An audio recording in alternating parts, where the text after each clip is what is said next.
Hello, welcome to my channel. I'm Olivia and this time I'll be making a tier list about Studio Ghibli's movies. I'll rank them based on my personal opinion, nothing else, and it's okay if you don't agree with me. At the end of the day, we all have the right to be wrong, don't we?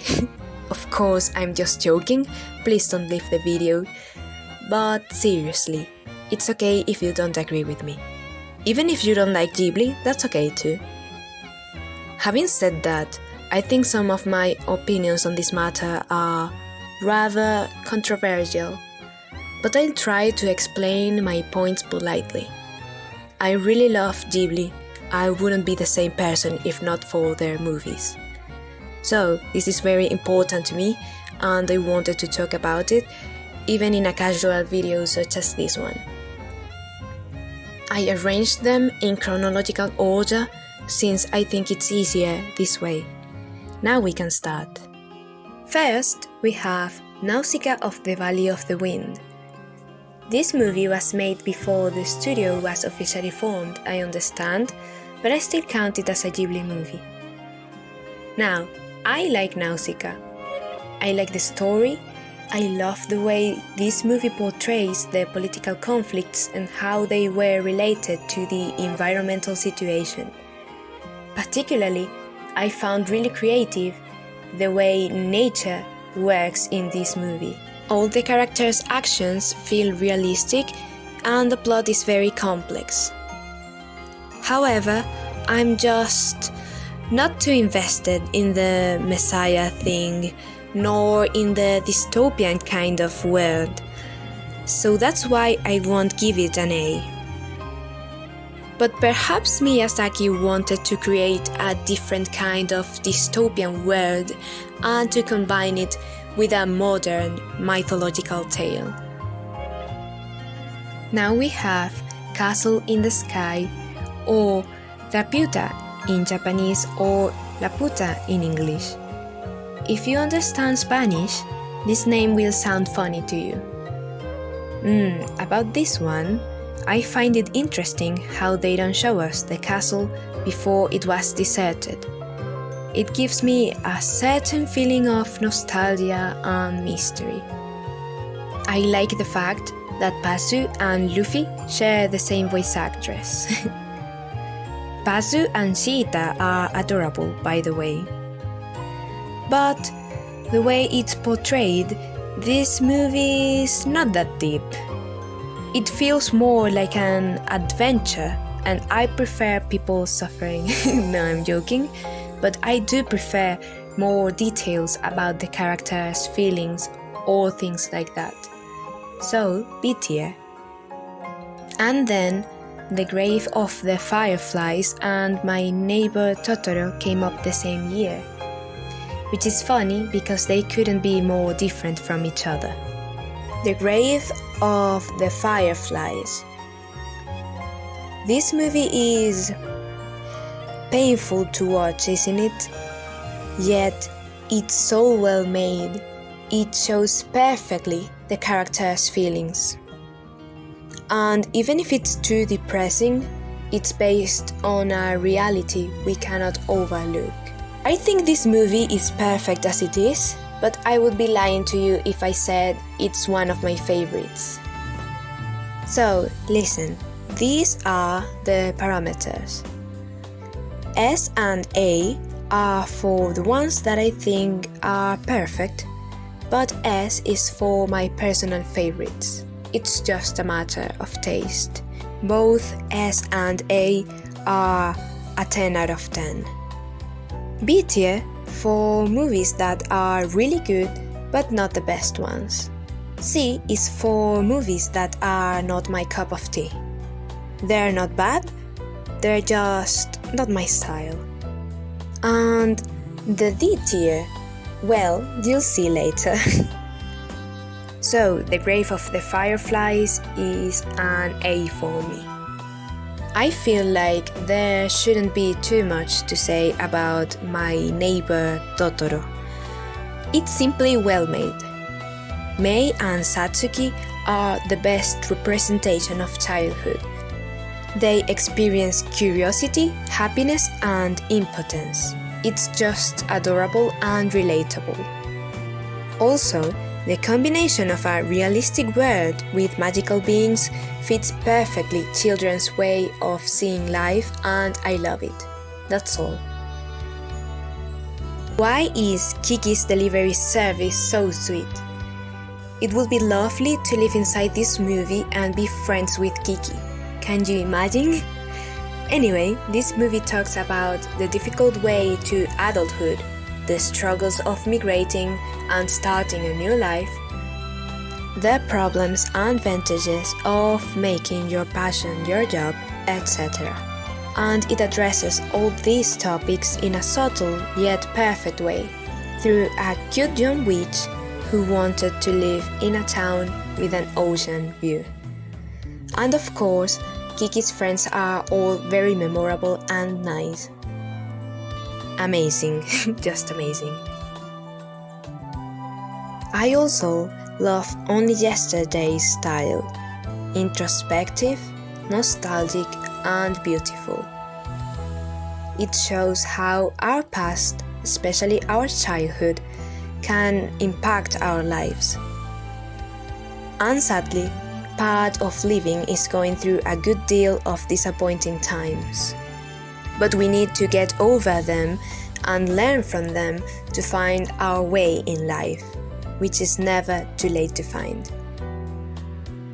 And this movie is full of great dialogues and quotes.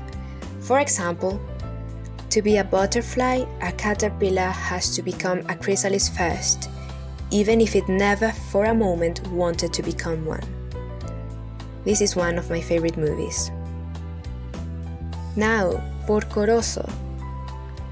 This movie has everything. An interesting and deep plot with drama, comedy and action, well-written, unique and charismatic characters, amazing dialogues, etc. It feels so magical, but at the same time so realistic and nostalgic. It's so fun to watch, yet very touching and mysterious. Great movie. S tier. Wow, we're on a roll. Oh, and by the way, Theo and Nami share the same voice actress.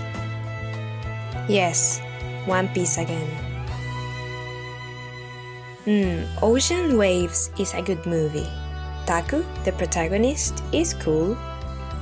In general, the characters are well made. The plot too. This is a fun movie, aesthetically pleasing as well. However, while I enjoy watching it, I don't think it's good enough to be in the A tier. So that's it. Now we have PomPoko. Okay, this one's weird. I would like to clarify that I love tanukis. In general, I find Japanese folklore very interesting and I love learning about it. So, with all the references this movie has, I should love it, don't you think? Well, not exactly. I enjoy watching it. I like a lot of aspects of PomPoko. It's funny and interesting, but perhaps it's too bizarre for my taste. And maybe the characters were not so of my liking. I could give it a B, but I think it's not as good as those, so that's why I'll give it a C. I'm not saying it's a bad movie though. Of all the movies Studio Ghibli has made, this one is by far the most important to me. I don't want to talk too much about it because I would like to explain in another video why I love Whisper of the Heart so much, which is quite difficult for me since I always feel like I won't do it justice. But in short, I like how this movie explores self-discovery and identity, creativity, admiration, perfectionism, love, friendship, family, etc. It also has unique elements, such as Seji's grandfather's past, the country roads translation made by Shizuku and the scene in which they perform it, or everything related to the Baron. And also, each time I watch it, I notice new details. How magical is that? Finally, I would like to thank Olivia Newton-John for her version of Country Roads, because thanks to her we have that amazing opening. And of course, thanks to John Denver too. Oof, Princess Mononoke is intense. It impacted me. It's similar to Nausicaä, but I prefer Princess Mononoke because of the world building and because I think it does a better job explaining the conflicts and describing the characters. This movie is, at times, hard to watch. However, the ending feels so satisfactory. Plus, I love Lady Eboshi. She's one of my favorite characters of Ghibli. And wow, the leprosy patient's dialogue was fantastic, really inspiring.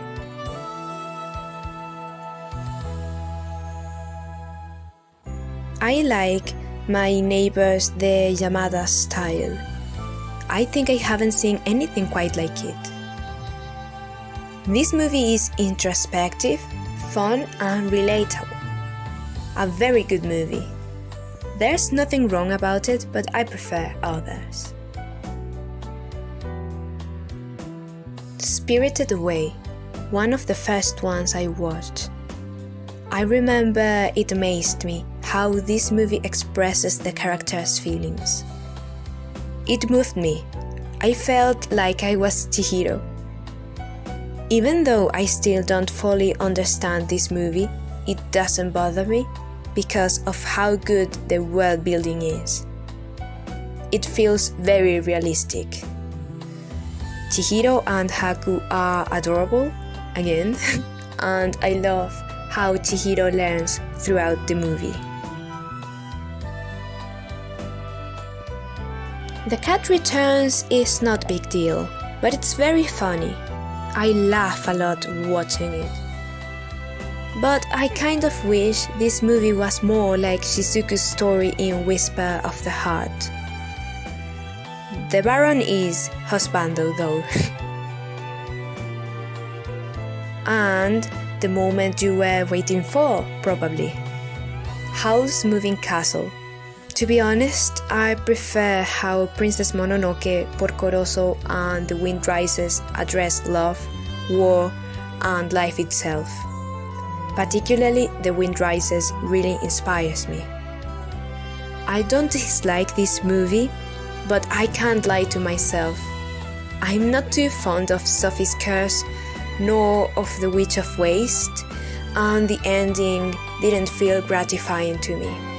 I love the character design, and of course the main characters are charismatic, but I don't know, I guess this movie just doesn't move me. No pun intended, by the way. From what I've seen, many people dislike Tales from Earthsea. I like it. The way it explains life helped me a lot when I first watched it. I like the characters' personality and development, the world building, the plot, etc. I think this movie is a bit dark, but it's also encouraging. I like that. Some people say it has a lot of plot holes. I don't see any plot hole. However, sometimes I feel like this movie could have been better. Perhaps it's the villain's fault. And by the way, I haven't read the book yet. Ponyo, ponyo, ponyo, sakana no ko. This movie is sweet and fun, very artistic and creative as well. Ponyo and Sosuke are cute, But again, this movie didn't move me. I think this one is just fun to watch. I prefer The Cat Returns. It has the Baron. However, please don't misunderstand me. By no means I'm calling these movies bad. In fact, I'm glad Ghibli made them. Thanks to that, we have more variety, more perspectives on life, if you may. Anyway, Arrietty is so good. I love its themes, that secret conflict between humans and borrowers, the deep dialogues, the unique characters, the bittersweet ending. I'm speechless. I don't know what to say honestly. By the way, Arrietty's dad is a pro. I found even funny how he knew how to do everything. He's the man. I'll give it an A just because I prefer others, but it's a really good movie. I love From Up on Poppy Hill. I love everything about it. It has one of my favorite quotes ever. There's no future for people who worship the future and forget the past. In general, Shun is such a cool character. I really love how this movie addresses the relation between the old and the young. The audacity of the youth in this movie is very inspiring to see. I can't help admiring them. The Wind Rises. This is it. This one's my favorite. I'm in love with Jiro's dreamy nature. The Wind Rises is a beautiful, artistic, realistic, yet optimistic movie. I just love it. Also, in the movie they mention Schubert's Winter Rise. I don't know if that's the correct pronunciation. Please let me know in the comments if you know. Anyway, what a good taste. I don't think I need to mention anything else. Then, The Tale of the Princess Kaguya came up the same year as The Wind Rises. And although I prefer The Wind Rises, this movie is excellent. Takahata made his own version of the Japanese traditional tale and he did a phenomenal job. Not only is the animation beautiful, but he also gave more depth to Kaguya and the rest of the characters. This is a sad story, but it also has lovely moments. I really like it. When Marnie was there, perfect animation, perfect plot, perfect character development. I think I won't say anything else about this movie because I may spoil it. But I think it's a very important movie for children. And very comforting, by the way. And finally, we've came to Earwig and the Witch. When this movie was announced, a lot of people criticized the animation. And believe me, of all the problems I have with this movie, the animation is the least. In fact, I don't dislike the animation. When it comes to the visuals, my main problem is the character design, not the animation. I'm not saying the animation is great, but it's not that bad. Except that scene in which Earwig laughs in an awful way. Anyway, it pains me to say all of this, but I don't like the character's personality either. They don't have any depth. I don't like the plot, it seems incomplete. It didn't make me emotional in any way. I don't like how magic works in this movie. It didn't feel as realistic and refreshing as Ghibli's usual movies. I don't like the main character. I mean, what does she learn? Does she have a development? I think she doesn't. Besides, this is the first Ghibli movie that's set in England, which could have been awesome. But most of the story takes place in a weird house. Really. Where are the astounding sceneries that made Studio Ghibli so unique? Of course, some of the references were cool, like the Sherlock Holmes ones, but that's all there is to it. I don't understand this movie's purpose. Honestly, I think Earwig and the witch is bad. Even though I believed in this movie until the bitter end, it still disappointed me. However, now that I've said everything, I would like to say that I still believe in Ghibli. This movie may be bad, but it's not terribly bad. It could have been worse. So I let it pass. I still think we need to support Ghibli so they can make better movies. Speaking of that, I'm really excited and nervous about the new movie Miyazaki is working on, How Do You Live? I hope it will be an amazing movie. I read the book and I liked it. I could see how Miyazaki was inspired by that book, the way it's written and the themes it addresses. It was nice to realize that. Well, that's it for today's video. I hope you enjoyed it. I feel tired after this. It was a long journey. Right now, I feel pretty confident about how this tier list turned out. But probably I'll change my mind some months later when I rewatch some of the movies. But anyway, many thanks for watching. I hope I can see you next time as well. Goodbye.